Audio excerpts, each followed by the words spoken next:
당에도 예수 어지합니다. 성령께서 내 마음 밝게 비춰주시니 인도하심 따라서 주만 어지합니다. 세월지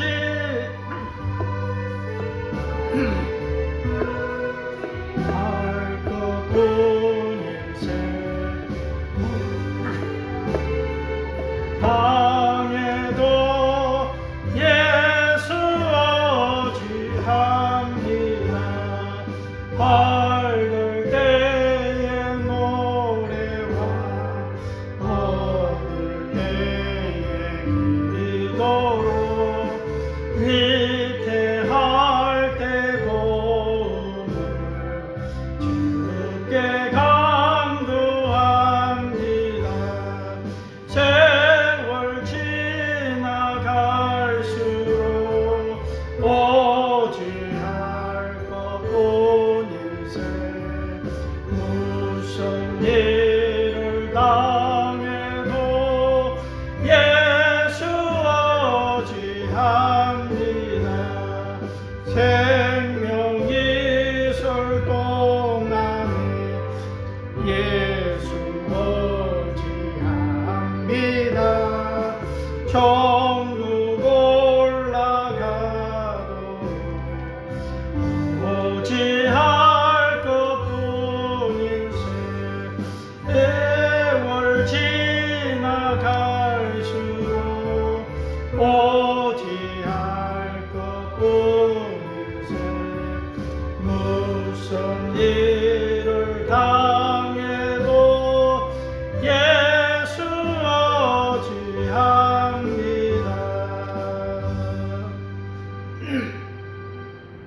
453장.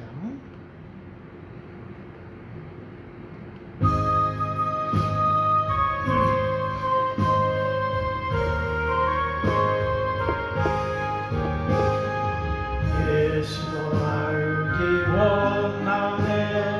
거구도 넓은 은혜와 계속해 주신 사랑을 간절히 알기 원하네. 내 평생의 소원, 내 평생의 소원, 계속해 주신 사랑을 간절히 알기 원하네. 성령이 소성되셔서 진리를 가르치시고 거룩한 것을 깨달아 예수를 알게 하소서. 내 평생의 소원, 내 평생의 소원, 계속해 주신 사랑을 간절히 알기 원하네. 성령의 강화 받아서 하나님 말씀 배우니 그 말씀 안절안절히 내 맘에 겨운대도다. 내 평생의 소원, 내 평생의 소원, 계속해 주신 사랑을 간절히 알기 원하네. 예수가 계신 보좌는 영광에 둘러있도다. 평화의 왕이 오시니 그 나라 왕성하노라. 내 평생의 소원, 내 평생의 소원,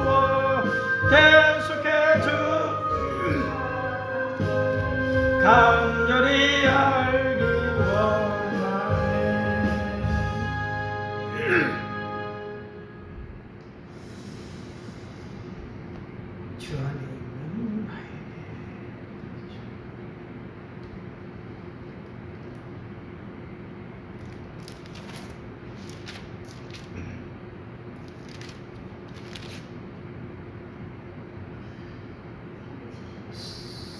370장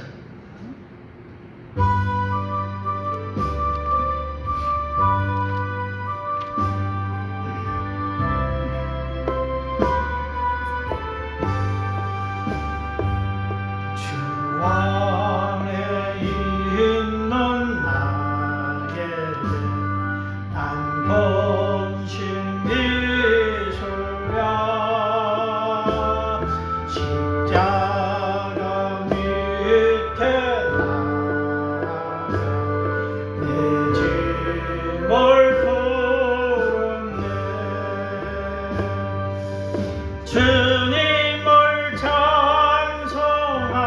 찬송하면서 할렐루야 할렐루야 내 앞길 멀고 험해도 나 주님만 따라가리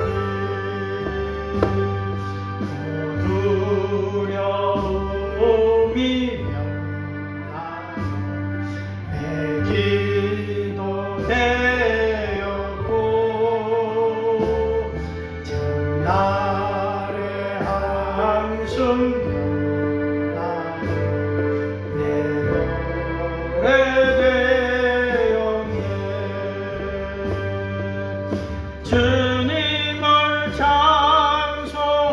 찬송하면서 할렐루야 할렐루야 내 앞길 멀고 험해도 나 주님만 따라가리 주는 자비하셔서 늘 함께 계시고 마음을 다지고 늘 채워주시네 주님을 찬송하면서 할렐루야 할렐루야 내 앞길 멀고 험해도 주님만 따라가리 내 주와 맺은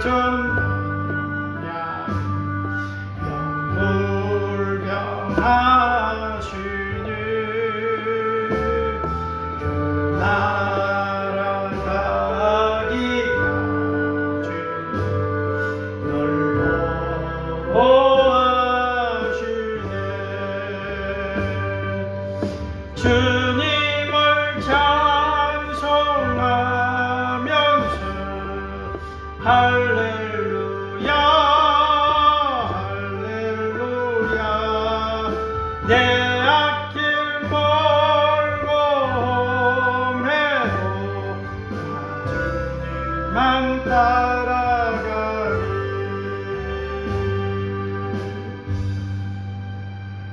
445장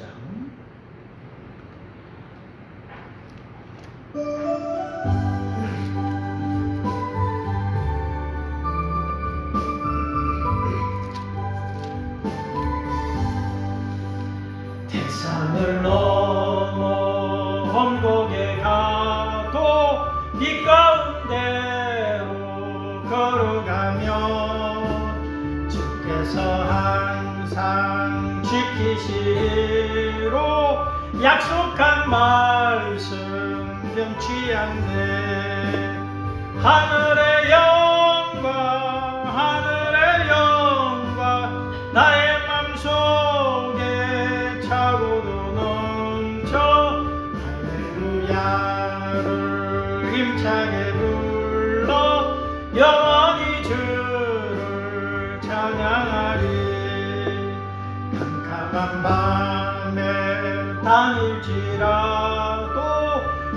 주께서 나의 길 되시고 나에게 밝은 빛이 되시니 길 잃어버릴 염려 없네.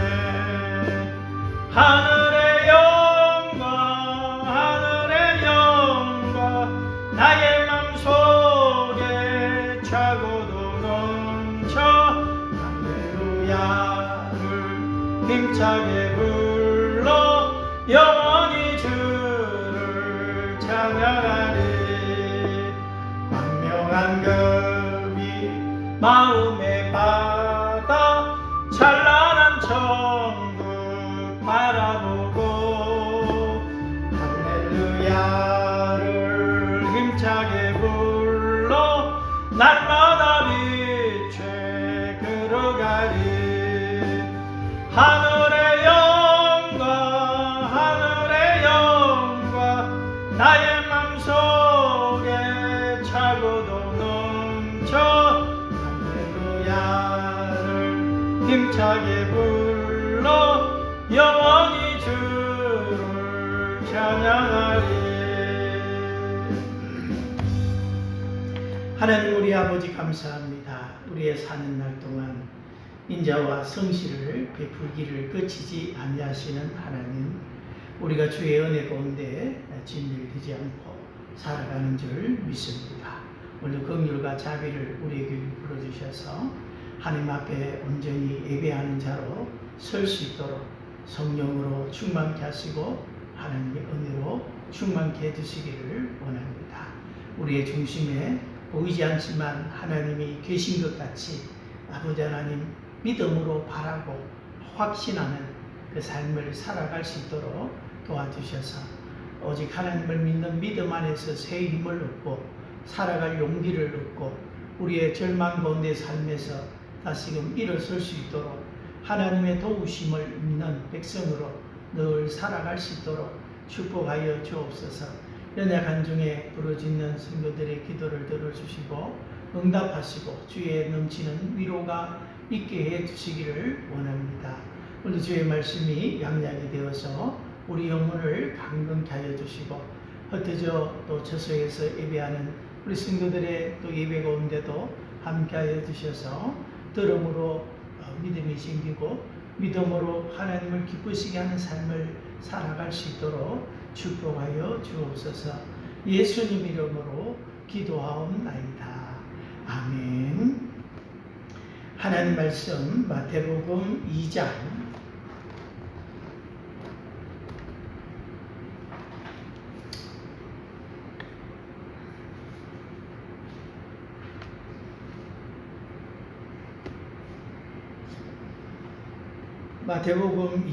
1절에서 12절입니다.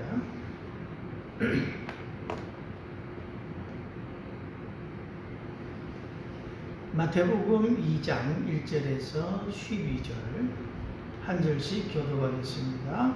헤롯 왕 때에 예수께서 유대 베들레헴에서 나심에 동방으로부터 박사들이 예루살렘에 이르러 말하되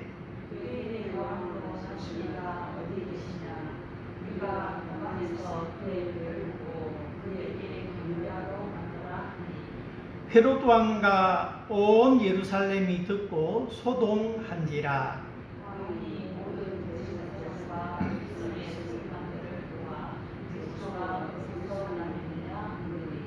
이르되 유대 베들레헴이오니 이는 선지자로 이렇게 기록된 바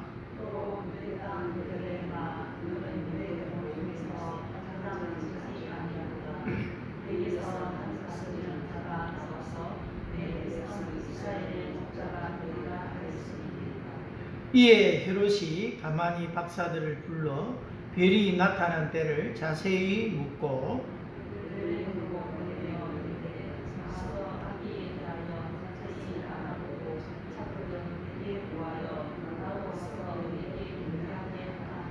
박사들이 왕의 말을 듣고 갈새 동방에서 보던 그 별이 문득 앞서 인도하여 가다가 악이 있는 곳 위에 머물러 서 있는지라. 집에 들어가 아기와 그의 어머니 마리아가 함께 있는 것을 보고 엎드려 아기께 경배하고 보배합을 열어 황금과 유향과 몰약을 예물로 드리니라.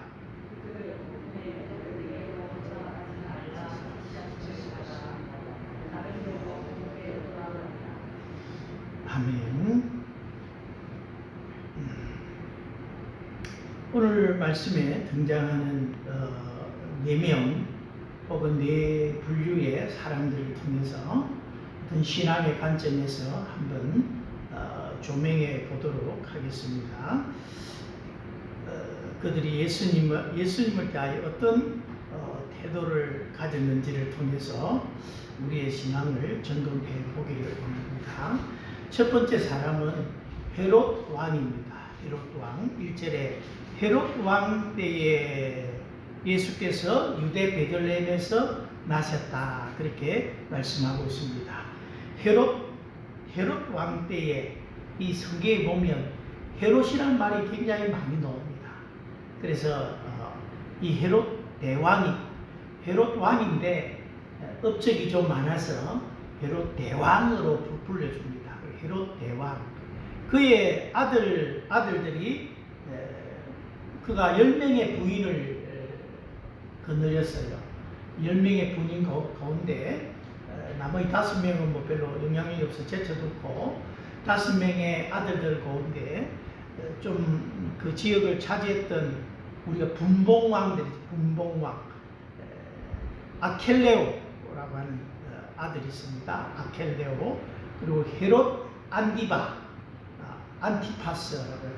헤롯 안디바라는 또 아들이 있고 헤롯 빌립이라고 하는 아들이 있습니다. 이 세 아들에게 땅을 나누어 주고 그가 BC 4년에 죽었다. 그래 합니다. BC 4년에 헤롯 왕은 헤롯 대왕이기 때문에 이 헤롯 대왕이 BC 4년에 죽고 그 다음에 자기 세 명의 아들에게 땅을 나눠줬는데 사마리아와 유다 땅과 그 밑에 있는 이두메 지역은 아켈레오 하는 아들에게 줬고 그 다음에 헤롯 안티파스는 갈릴리 지역에 베레아 갈릴리 지역과 그 요단강 동쪽에 약간 베레아 지역에 땅을 차지했고 줬고요. 그리고 헤롯 빌립은 이두메와 드라곤이 해가 저 북쪽에 조금 더 북쪽에 헤롯 빌립의 땅이 있습니다. 세 아들이 물려줬는데 어쨌든 이 헤롯 그 아버지 헤롯 대왕 BC 4년에 죽었는데 지금 헤롯 대왕이 2살 아래의 아이들을 다 죽이잖아요. 그때까지 지금 그때 2살 아이를 죽이니까 예수님이 그 전에 태어났을 것이다.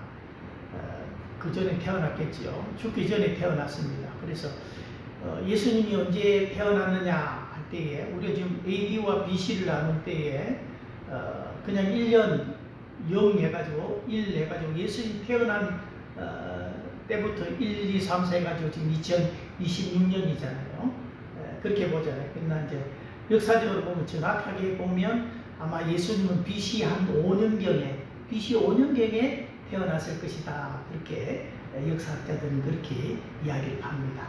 그래서 우리가 뭐 연대로 쓰는 거하고 역사하고는 조금 차이가 있을 수 있어요. 그래서 BC 5년에 예수님, 왜 헤롯 대왕이 BC 4년에 죽었거든.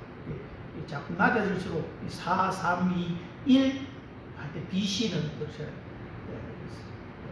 그 다음에 AD 해가지고 1, 2, 3, 4 이렇게 가는 것이고 이 헤롯 대왕은 이두메 출신입니다.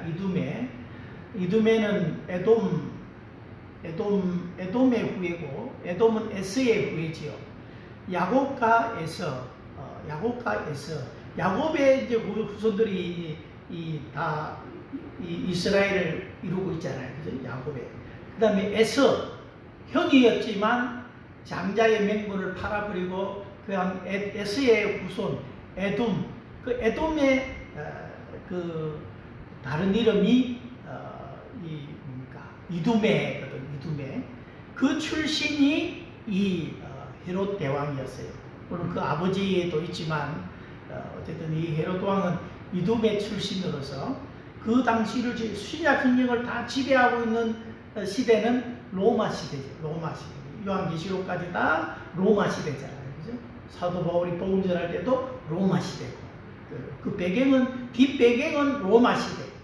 그리고 이 유다 땅에서 일어나는 정치적인 어떤 상황은 다 로마의 뭐 이렇게 권력자의 어떤 빌붙기도 하고 그들이 총독으로 세우기도 하고 왕으로 세우기도 하고 다 그들 로마의 지배하에 있었거든요. 그래서 이 헤롯 가문은 이 로마의 줄을 잘 써요. 줄을 잘 써가지고 줄 선 때마다 그 사람이 정권을 잡고 해가지고 그 아버지도 지금 이 헤롯 대왕의 아버지가 원래 이 유다의 왕이 되었거든요. 그 아들 지금 이 헤롯 대왕도 이 유다 땅에 이 이스라엘 땅에 나중에 왕이 돼가지고 다스리는데 이제 자기 출신이 야곱의 후손이 아니고 에서의 후손이다 보니까 지금 유다를 다스리지만 사실은 혈통적으로 보면 자기는 에서의 후손, 이두메의 후손이기 때문에 뭔가 정치적인 발판이 견고하지가 않아요. 그렇지만은 이 헤롯 왕은 한편으로는 참 보면 업적을 많이 쌓았어요. 이 유다에 와가지고 업적을 많이 쌓았는데 뭐 헤롯 성전이라죠. 예수님 당시에 이 성전을 내가 사흘 만에 이렇게 세우리라 할 때에 그 성전은 헤롯이 세운 성전이죠. 구약 시대에 포로에서 돌아와서 느헤미야 성벽을 건축하고 또 성전은 누가 건축했냐면 이 스룹바벨이라고 하는 그 총독이 대장이 돼가지고 포로에서 와서 성전을 건축하거든요. 그 스룹바벨 성전이 있었는데 포로 잡히기 전에 성전은 다 무너졌잖아요. 한편. 그래서 포로로 돌아와 스룹바벨이라는 총독이 이 성전을 건축했는데 그게 이제 포로에서 돌아오고 나서 우리가 신구약 중간기를 보내게 되는데 그때 어쨌든 나중에 헤롯 때에 헤롯이 근 40년에 걸쳐서 이 스룹바벨 성전을 더 보수하고 이렇게 확장을 하고 이렇게 해가지고 헤롯 성전을 이렇게 세웠다.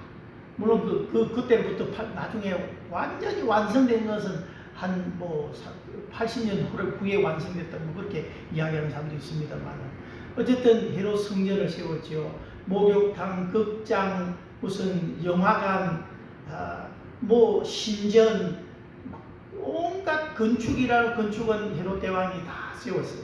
그래서 왕이라고 대왕이라는 칭호를 줬어요.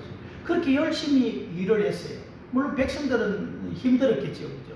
힘들었겠죠. 또 그의 부인이 지금 10명이라 했잖아요. 10명인데 두 번째가 마리암느라고 하는 이 여자인데 그 제사장의 딸이에요.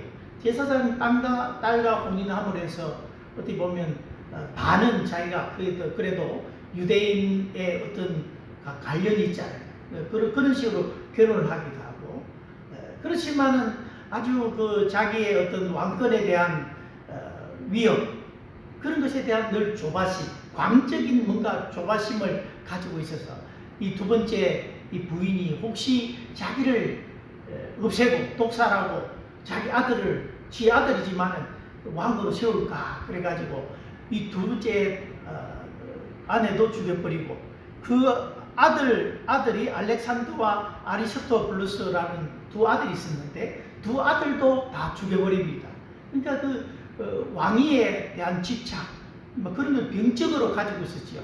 그리고 가지고 있는 찰나에 동방의 박사들이 오는 거예요. 동방의 박사들이 와가지고 유대인의 왕으로 나신 이가 어디 계시냐 하니까 이 헤롯이 속으로는 기겁을 하겠죠.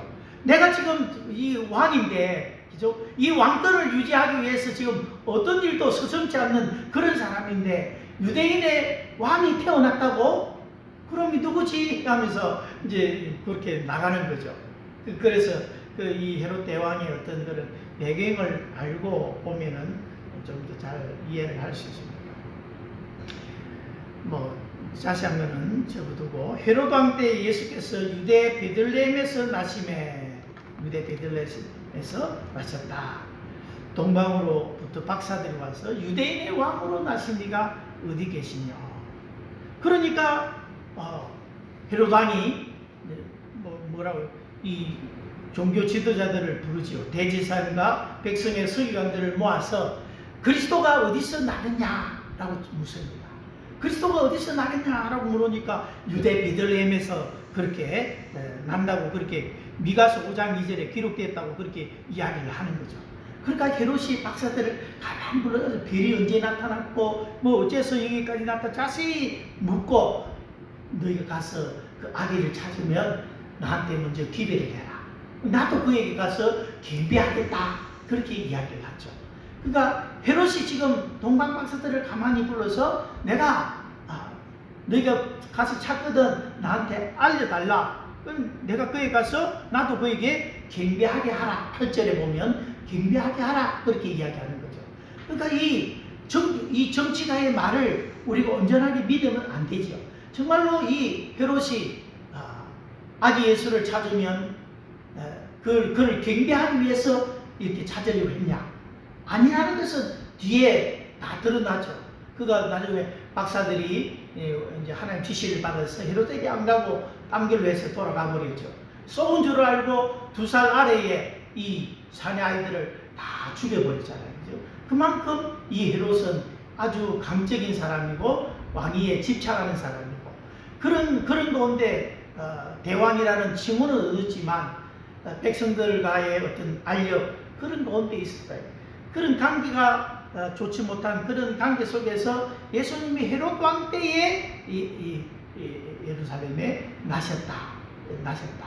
그 왜 이때에 예수님 오셨냐? 뭐 우리는 알 수 없지만 왜 이때 오셨냐라고 할 때에 가장 어려운 때가 사람들이 메시아를 기다리는 때거든. 가장 힘들 때가 메시아를 기다릴 때잖아요. 그러니까 많은 사람들이 메시아를 기다리고 사실은 있었어요. 기다리고 있었죠. 이 구약, 이 신약 누가복음에 보면 이 시몬이라고 하는 할아버지, 안나라고 하는 할머니 다 기도하면서 메시아를 기다리고 있었잖아요. 그죠? 그래서 오히려 시대가 악할수록 그죠? 이 뭡니까? 어둠이 짙을수록 새벽이 다가오듯이 헤롯 왕 때에, 그때 다른 왕들도 많이 있지만 이 왕 때에 예수님이 그때 오신 것도 다 그런 이유가 있다는 거죠.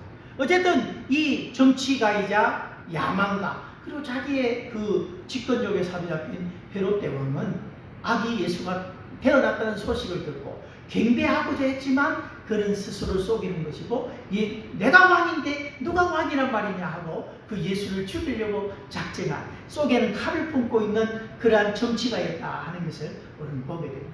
그래서 우리 정치가들을 가만히 생각해 보면 그 정치가들이 교회에 기웃거리고 또 이 선거철 되면 교회 와서 앉아있고 뭐 이 교회 저 교회 철새처럼 옮겨다니고 지역구를 옮기고, 지역구를 옮기면 교회도 옮겨요. 그걸 옮기면서 막 그렇게 하는 것은 그 사람들이 어떤 예수를 믿는 믿음을 쫓아서 사는 것이 아니라 권력욕에 이끌려서 그들의 삶을 살아간다 하는 것을 우리가 알 수가 있는 거죠.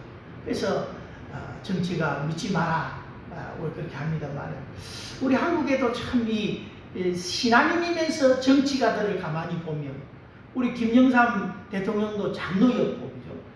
이명박 대통령도 장로였고 대통령이었잖아요. 정치가이자 신앙인이었잖아요. 역사가 어떻게 두 사람을 평가하는지는 모르겠지만, 그치, 김영삼 대통령 같은 경우는 그렇게 어떤 신앙적인 그런 어떤 좀 빛을 내지는 않는 것 같아요. 이명박 대통령은 뒤에서 자기가 장로로서 기도회도 많이 하고 그런 건 있지만은 그렇게 정치가이자 신앙인 하면 떠오르는 사람들이 별로 없어요. 미국에 보면 에이브럼 링컨이라든지, 아니면 지금에 살아있는지 모르겠습니다만 지미 카터라든지 이런 분들 보면 미국의 대통령이면서도 신앙인으로서의 삶을 이렇게 온전히 살았던 것을 보게 됩니다. 그러나 그것을 그 두 가지를 참 이렇게 하기가 쉽지 않다. 세상의 권력과 하나님 앞에 굴복하는 그 신앙인으로서 사는 삶이 이렇게 참 쉽지가 않다. 그러니까 인간은 힘을 가지게 되면 그 위에 군림하려고 하지, 교만해지게 되지. 그래서 하나님을 잊어버리고 내가 왕이로소이다 하고 살아가는 그 인생이 되고 만다. 그게 권력욕에 빠진 사람들의 모습이다 하는 것을 보게 됩니다. 두 번째로 보게 된 것은 뭡니까? 이 대제사장들과 서기관들입니다. 대제사장과 서기관들, 그들은 왕이 불렀습니다. 왕이 종교인들을 불렀어요. 그리스도가 어디서 나겠느냐 물으니까 미가서 5장 2절을 이야기하면서 유대 땅 베들레헴아 너는 유대 고을 중에서 가장 작지 아니하도다. 내게서 한 다스린 자가 나와서 내 백성 이스라엘 목자가 되리라 그랬습니다. 유대 땅 베들레헴아, 성경에는 베들레헴 에브라다야. 베들레헴 에브라다는 베들레헴과 똑같은 말이거든요. 애칭인데 베들레헴 에브라다야. 너는 유다 고을 중에 작지 아니하다. 왜? 내게서 한 다스릴 자가 나올 거다. 그가 이스라엘의 목자가 될 거다. 미가서 5장 2절에 그렇게 예언을 해놨고 그 예언을 따라서 예수님이 베들레헴에 오셨잖아요. 베들레헴에서 나신 거죠. 이 성경의 예언은 하나라도 틀리면 전부 다 무효가 되는 거예요. 성경의 예언이 얼마나 많습니까? 성경은 예언의 책이에요. 천개의 예언 중에서 999개가 맞고 하나를 틀렸으면 그건 다 틀린 거와 똑같은 거예요. 특별히 예수 그리스도에 대한 예언이 얼마나 많아요. 보라 처녀가 잉태하여 아들을 낳을 것이요 그 이름을 임마누엘이라 하라. 처녀가 잉태한다. 이 구약의 이사야서에 그죠? 벌써 그렇게 예언한 것 아닙니까? 처녀가 잉태하여 아들을 낳을. 그것이 이 신약시대에 마리아와 요셉을 통해서 때에 성령으로 잉태된 것이 나타나 보이잖아요. 그 말씀의 성취거든요. 그리고 지금 미가서 5장 2절 말씀도 그죠? 유다 땅 베들레헴아. 그 베들레헴에서 태어나야 돼요. 누가복음 2장입니까 3장에 보면 그런 말씀 있잖아요.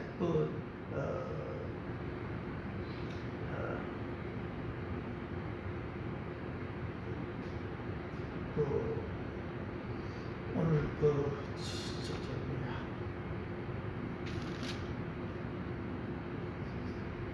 요한비운의 설교하고 헷갈려가지고 아우구스트가 로마의 황제 아우구스트가 영을 내려서 호적하라 그러죠. 천으로 호적해라. 그들이 나사렛에 살고 있었거든. 나사렛에 살고 있는데 임신을 했는데 나사렛에서 애를 낳으면 그 예수는 메시아가 아니거든요. 그리고 임신해서 지금 베들레헴에 도착을 해가지고 애를 낳았잖아요. 그래야 예언이 맞는 거죠. 근데 거기서 나사렛에서 베들레헴에 오는 그 길에서도 낳을 수 있잖아요. 네. 길에서 낳은 사람이 누굽니까? 그 라헬이 길에서 애 낳고 다 죽었잖아요. 오다가 길에서 낳을 수도 있어. 그럼 길에서 예수를 낳으면 예수는 메시아가 아니거든. 왜? 예언이 베들레헴에서 예수님 나시거든. 호적하라고 명령한 것도 하나님의 섭리였고 옳은 그 길 가운데 다 맞게 산달에 맞게 그 날짜에 맞춰서 그 먼 길을 보통 그때는 뭐 한 달이나 이렇게 오는데 안 걸렸겠어요. 그렇게 더벅더벅 오는데 중간에 낙차하냐고 다 온 거 다 하나님의 섭리거든. 베들레헴에서 예수님이 나신 거죠. 자라기는 나사렛에서 나중에 또 지금 나사렛에 가서 살잖아요. 그래서 어쨌든 유대 땅 베들레헴아 이걸 알고 있단 말이에요. 이 대제사장과 서기관들이. 그럼 우리 같으면 벌써 어디서 태어난지 알면 저는 그 동네 가서 살겠어요. 그죠? 예수님이 어느 동네에 가서 탄다고 벌써 미가서에 이렇게 예언이 베들레헴에서 난다고. 그리고 베들레헴은 다윗의 고향이거든요. 그 다윗성 할 때 옛날에 저 다윗성에 할 때 베들레헴을 다윗성이라고 그러거든요. 다윗성, 다윗의 고향. 아브라함과 다윗의 자손 예수 그리스도, 다윗의 후손, 요셉은 다윗의 후손이기 때문에 베들레헴에 가서 호적을 해야 됩니다. 어쨌든 이 베들레헴이라는 동네가 메시아가 온다고 딱 그렇게 해놨으면 우리 같으면 정신을 차리고 예수님 오신다, 예수님 오신다. 야, 베들레헴에 이렇게 살자. 베들레헴에서 그 옆에 그 동네에서만 살고 있다 보면 언젠가 주님이 오시겠지. 그렇게 안 살아요. 그런데 이 사람들은 한 사람도 베들레헴에 사는 사람도 없고, 그죠? 이제 다 베들레헴 사는 게 아니라 아마 이 왕한테 이야기를 하면서도 자기들도 의안이 벙벙하고, 그러니까 이걸 생각을 잊어버렸겠죠. 늘 염두하면서 사는 게 아니라 그냥 오늘 내가 이 현실 속에서 그냥 성도들에게 뭐 인정받고 존경받고 그냥 자기의 어떤 그 신앙의 어떤 테두리 속에서 그냥 자기의 안일한 삶을 영위해 나가는 그런 마음으로 살지 않았겠어요. 그 예수님 오신다. 그런 게 전혀 없는 거죠. 그리고 예수님이 동방박사들이 와서 예수님이 오셨다, 유대인의 왕으로 가시는 이거 어디 계시냐 하면 정신이 번쩍 들어가지고 유대인의 왕으로 예수님이 오셨다고 우리도 베들레헴을 알고 있는데 그러면 그 동방박사들만 보내겠어요? 같이 갑시다 하고 같이 가야지, 그죠? 자기는 쏙 빠지고 이렇게 하잖아요. 머릿속으로만 지식적으로만 알고 전혀 이 예수님 오심에 대해서 사모함이 없이 그냥 현실주의자가 되어서 세속화가 되어서 살아가고 있는 이런 제사장들과 백성의 모습을 보게 됩니다. 알긴 아는데 전혀 아는 대로 사는 삶을 살지 않는 사람들, 우리는 종교인이라고 하잖아요. 형식은 뭔가 취하고 있는데 알맹이 없고 내용이 없고 이 주님의 오셨다는데도 전혀 움직이지 않는 그냥 자기의 그냥 삶에 그냥 눌러앉아 버린 그러한 종교지입니다. 그냥 우리 교회 하면서 우리 교회 부흥, 우리 교회 마치 자기 교회 있어요. 얼마나 좋아요. 성도들이 막 목사님 하고 막 그냥 왕같이 그냥 대접하니까 막 여기가 좋소냐고 그냥 여기 우리 교회. 네. 하나님의 나라를 생각하지 않는 그렇게 정말로 역동적인 모든 삶을 다 잊어버린 채 우리가 살아간다면 그냥 신앙인이 아니라 우린 종교인으로 사는 것이죠. 그렇게 많이 드러나지 않지만 세 번째는 누굽니까? 무리. 3절에 보면 헤롯 왕과 온 예루살렘이 듣고 소동한지라. 온 예루살렘이 듣고 소동해. 예루살렘이 그게 사람을 대신하는 명칭이죠. 그죠? 예루살렘에 사는 사람들이 듣고 소동했다. 그들 들었다. 동방의 박사들이 와가지고 유대인의 왕으로 나신 이가 어디 계시냐 하고 소동이 일어났다. 그 무리가 올 때. 이 소동이 일어난 게요, 예수님이 나중에 어린 나귀 새끼를 타고 예루살렘을 입성하잖아요. 그 예루살렘 입성하면 이제는 십자가를 지고 죽어야 되는데 그 입성할 때에 성경은 똑같이 여기 소동이라는 단어를 씁니다. 그 사람들이 소동했다 그렇게 말하고 있습니다. 그러니까 소동이 뭡니까? 소동이라고 하는 것은 준비되지 않는 마음이라. 준비되지 않는 마음, 전혀 준비가 되어지지 않는 것. 그 자다가 그 어리석은 처녀들처럼 자다가 신랑이다 하니까 막 버떡 일어나가지고 막 정신이 없어가지고 막 뭘 해야 될지도 모르고 이런 사람들, 이 소동하는 거잖아요. 전혀 예수 그리스도에 대해서 무관심하고 예수 그리스도의 오심에 대해서 아예 관심조차도 없고, 나중에 예수님 오실 때는 그들은 아무 영문도 모르고 살아가는, 그들은 지옥으로 갈지도 모르겠어요. 그래서 소동은 하는데 막 울리는 깽가려 같이 요란한데 그 속에 알맹이가 없어요. 내 속에 예수 그리스도가 없으면 우리의 인생이나 우리의 삶은 소동할 수밖에 없어요. 똑같은 사람인데 예수를 기다렸던 이 시몬과 안나는 얼마나 차분합니다. 얼마나 차분. 그렇게 86년을 갑으로 지나면서 기도하면서 메시아 오기를 기다렸고, 성령으로 말미암아서 얼마나 시몬 할아버지가 성령 충만했던지, 성령으로부터 음성을 듣고 네가 아기 예수를 보기 전에는 네가 결코 죽지 아니하리라. 마치 사명 다하면 죽듯이 그 사명 때문에 살아있는 거예요. 살아있으면서 언제 오시나. 난지 8일 만에 예수님이 할례 받으려고 성전에 가서 시몬 눈에 탁 띄는 거예요. 딱 맞는 거예요. 주여 이제야 나를 놓아주시는도다. 언제 오시나 막 시몬 할아버지는 막 성전에서 기도하면서 주님을 기다리면서 약속한 성이 예수님이 언제 오시나. 근데 어느 날 딱 마리아가 데리고 왔는데 성경이 알게 하십니다. 쌀개겠어요. 이제야 종을 놓아주시는도다. 우리 식으로 표현하면 이제 죽어도 유한이 없다. 이제 죽어도 유한이 없다. 그만큼 사모하면서 기다린 그 안정된 심령은 뭐냐? 날마다 성령의 약속을 붙들고 그가 인내하면서 믿음으로 기다렸대. 그에게서 어떤 소동이라고 하는 그 소동은 흔들림이라고 하는 일고의 흔들림은 볼 수도 없다. 안나를 통해서도 일고의 흔들림 볼 수가 없다. 주의 나라가 임하기를 기다리고 사모한다. 옛날에 할머니들이 예배당에 와가지고 뭐 기도를 뭐 빡세게 하는 것도 아니었냐고 그냥 주여 하다가 그냥 끝나. 그걸 몇 시간이라고 몇 시간을 주여 하고 막 속으로는 하지. 주여 하고 말 안 하는 그 생각까지도 주님은 아신단 말이죠. 주여 하고 막 그러면서 그럼 성령님이 주여 하면 내 마음에 뭔가 떠오르게 하잖아요. 주여 하면 그 기도의 제목. 그럼 주여 또 그 들어온 생각을 가지고 주여 하다 보면 또 다른 생각이 들어오면 또 그 다른 생각을 가지고 주여 그 주여라는 게 속에는 온갖 가지 그 기도의 제목이 다 들어있는 거예요. 그걸 우리는 해석을 못하도 하나님은 다 해석을 하는 거예요. 그렇게 주님 언제 오시나 그걸 기다리다가 주의 오심을 보지도 못하고 다 죽었어요. 죽어서 못 기다려 내가 못 보고 죽는다라고 신세에 한탄하고 죽었습니까? 아닙니다. 죽으면서 오히려 더 사모하면서 안 죽었겠어요.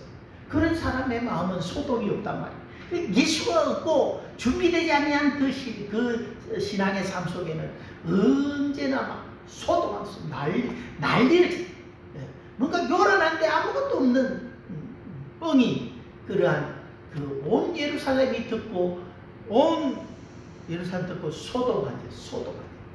소동하는 인생 되지 말고 우리는 믿음줄 붙들고 예수 그리스도를 바라보면서 표대를 향해서 그냥 나가면 돼요. 신앙은 단순해요. 복잡하지 않아요. 뭐 복잡하지. 그냥 예배 잘 드리고 그냥 우리 삶에서 말씀대로 살고 뭐가 더 필요해요. 네. 그때 그렇지 못한 사람은 이리 흔들리고 저리 흔들리고 막 정신을 못 차리면서 막 흔들리는 거예요. 네 번째는 헤롯과 이 동방의 박사들이지요. 이 동방 박사인데 동방이 어디냐면 여러분 예루살렘을 중심으로 보면 유다를 중심으로 보면 동쪽이죠. 요단강 건너거든요. 요단강 저쪽이 지중해는 서쪽이고 요단강 건너는 동쪽이거든요. 그 요단강 동쪽에 동방의 나라가 있을 때예요. 동방. 우리는 동방예의지국 있잖아요. 동방예의지국. 그 동방예의지국이라고 누가 그랬을까? 서쪽에 있는 사람이 그랬겠죠. 서쪽에 있는 사람이 동쪽에 조선을 보면서 동방예의지국을 했겠죠. 그럼 뭡니까? 동방으로부터 박사들이 왔다. 그럼 유대 사람들이 볼 때 동방은 어디냐?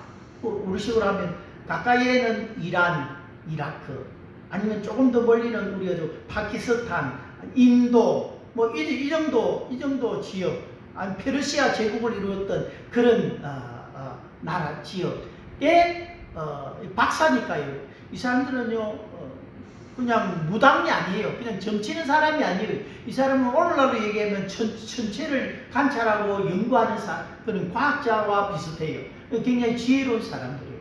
그 사람들이 별을 연구하다가 그죠? 뭔가 이상한 별을 하나를 발견했단 말이에요. 그래서 그 별을 통해서 뭔가 사인을 봐요. 사인. 저 별은 뭔가 사인이 있을 것이다.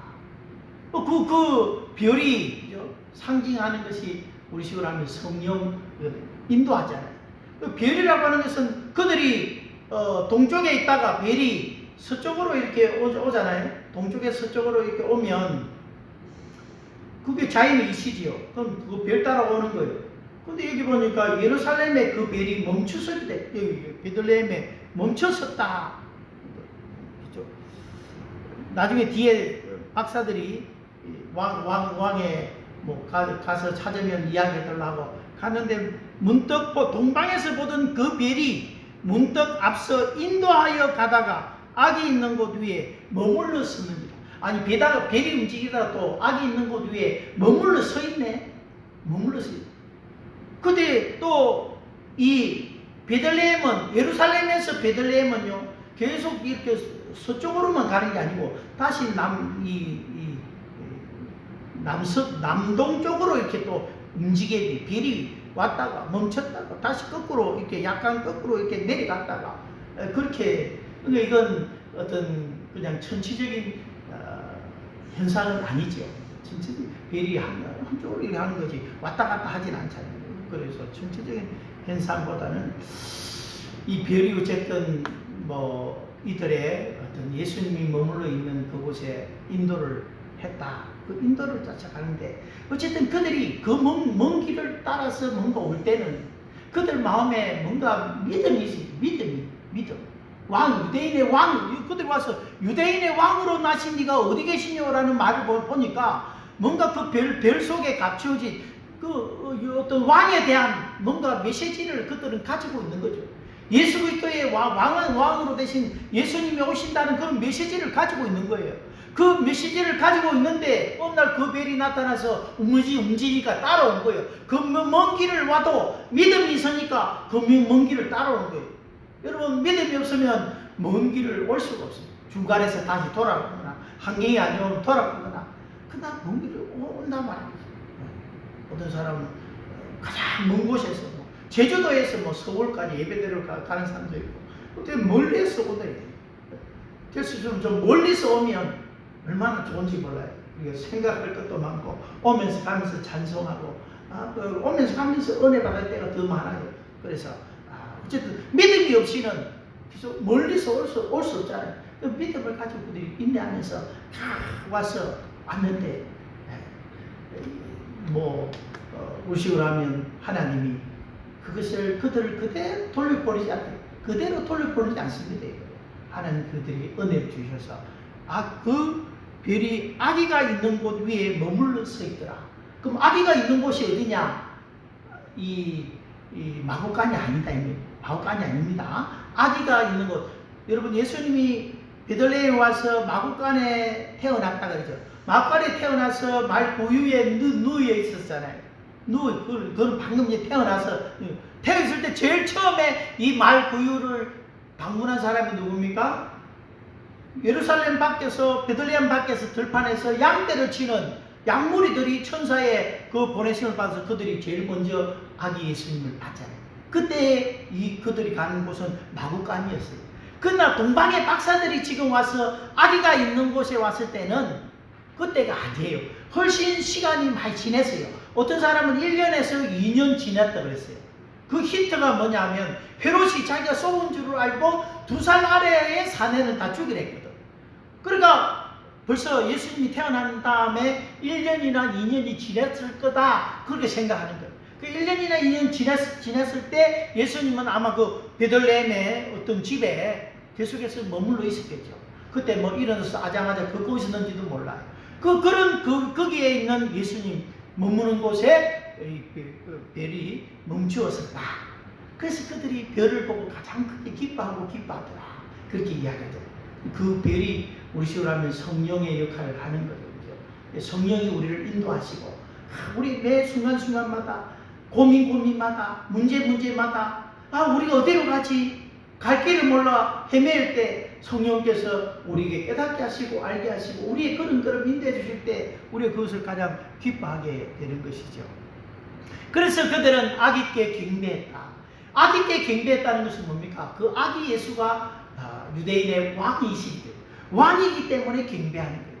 현실적으로 유대인의 왕 노릇을 하고 있는 사람은 헤롯이지만 그는 신앙 안에서 보면 가짜 왕이죠. 진짜 우리를 다스릴 왕이 오셨는데 그분이 바로 예수님입니다. 이 마태복음에서는 예수 그리스도가 왕이시다 하는 것을 강조한다고 그랬잖아요. 다윗의 후손, 다윗이 왕이잖아요. 그 왕권을 이어받은 예수 그리스도 왕으로 오셨다. 그 왕 앞에 우리가 해야 될 것은 뭐냐? 무릎을 꿇고 경배합니다. 왕이신 나의 하나님, 내가 주를 높이고 할 때 우리 꿇어 경배하면서 하나님을 높이는 것은 그가 우리의 왕이시기 때문에. 그리고 그들은 황금과 유황과 몰약, 예물을 드리면서 어떤 사람은 황금은 왕을 상징하는 것이고 유황은 제사장을 생각하는 것이고 몰약은 예수님의 죽음을 기리는 거다 그렇게 해석을 하기도 합니다만 정확하게는 알 수가 없습니다만 이렇게 예물을 드렸다. 축하 그런 것도 있고 돌잔치 가면 그냥 맨손으로 가지 않잖아요. 이게 예물을 드리듯이 우리가 하나님 앞에 나올 때도 우리 예물을 드리고 이렇게 하죠. 어쨌든 그들은 뭡니까? 마지막 때 12절을 보면 그들은 꿈에 헤롯에게로 돌아가지 말라 지시하심을 받아 다른 길로 고국에 돌아가니라. 이 사람들은 참 순종의 사람이었다. 꿈에 나타나서, 왜냐하면 왕의 명령이 얼마나 엄합니까? 헤롯 대왕이 유대인의 왕인데 왕의 명령에 따라서 너 가서 알아보고 찾거든 나한테 연락해 달라고 하는데 그 왕의 명령을 무시하고 다른 길로 가버려? 그러면 왕이 속은 줄 알고 막 추격해올 수도 있고 막 그렇잖아요. 위험이 있었잖아요. 그러나 눈에 보이는 왕보다 이들은 눈에 보이지 않는 왕 대신 예수님을 믿었고, 그들은 그 예수님을 보내신 하나님을 믿는 그 믿음 안에서 그들은 더 순종했다 하는 것을 보게 됩니다. 그래서 하나님의 세상의 왕들의 말을 듣는 것보다 하나님 말씀을 우리가 들어야 돼요. 사도 바울, 사도들이 막 한 것처럼 예수의 이름으로 전도하지 말라. 너희 말 듣는 것이 옳으냐? 하나님의 말씀에 순종하는 것이 옳으냐? 오늘 우리가 이 땅에 살아갈 때도 많은 정치적인 언어들이 많고 정치적인 요구들이 많고 세상의 법이 우리를 하라 하지 마라 하지만은 우리는 뭡니까? 누구의 꿈에 주님이 이렇게 그렇게 헤롯에게로 돌아가지 말라 그 말에 순종한 것처럼 우리는 언제나 하나님 말씀을 찰떡같이 믿고 붙들고 그 말씀에 순종해야지. 세상의 권력에 무서워서 거기에 그냥 쫄여서 그렇게 살지 말고 우리는 언제나 하나님을 선택하며 살아가 순종하는 그것이 이 동방박사들의 삶이었고, 그들은 예배자였고 그들은 정말로 믿음으로 예배를 드렸고 아기 예수님을 만났고 그들은 성령 안에서 기뻐하던 사람들이었고 그들은 하나님의 말씀에 순종한 사람이었다. 그래서 그들이 참 신앙이었다 하는 것을 우리에게 보여주고 있습니다. 헤롯 왕가는 얼마나 대조적입니까? 겉으로는 종교 신앙인 척 하지만 그 속에는 반신앙인의 사상을 가지고 살아가는 그 통치자들이 얼마나 많아요. 대통령이 교회를 드러내놓고는 이렇게 뭘 하지 않지만 교회를 무너뜨리기 위한 뭔가 어떤 법을 만들고 뭐 이렇게 할 때에 우리가 그들의 종교인들이 저렇구나, 속지 말자, 그래, 정치인들이 저렇구나, 그리고 종교인들 말은 번지르하지만 실천이 없고 순종이 없고 행동이 없는 그러한 사람들 되었습니다.